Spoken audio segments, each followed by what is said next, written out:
திமுக கூட்டணியில் மதிமுக தொகுதி பங்கீடு தொடர்பாக இதுவரை 3 கட்ட பேச்சுவார்த்தை நடத்தி முடித்திருக்கிறது. இன்னும் மதிமுகவுக்கான தொகுதி பங்கீடு இறுதி செய்யப்படவில்லை.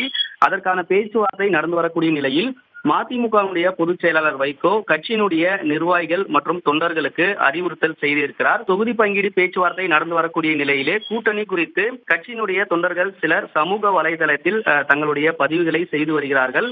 அதனை தவிர்க்க வேண்டும் என்று அறிவுறுத்தியிருக்கிறார். தொடர்ந்து பேச்சுவார்த்தை நடைபெற்று வருகிறது. இந்த சூழ்நிலையில் தொகுதி பங்கீடு கூட்டணி குறித்து எந்த விதமான தகவலையும் தொண்டர்கள் சமூக வலைதளத்தில் பதிவிட வேண்டாம் என்றும், இது போன்ற நடவடிக்கை வைகோவுக்கு மனவேதனை அளிக்கக்கூடிய வகையில் இருப்பதாக அறிக்கை மூலமாக தெரிவித்திருக்கிறார். தமிழக மக்களின் நலன் கருதியும் உரிமைகளை பாதுகாப்பதற்காக திமுகவுடன் கூட்டணியில் மதிமுக தொடர்ந்து இருந்து வருகிறது. கூட்டணி குறித்து பதிவிடக்கூடிய தகவல்களை தவிர்க்க வேண்டும் என்று அறிக்கை மூலமாக தொண்டர்களுக்கு அறிவுறுத்தல் செய்திருக்கிறார்.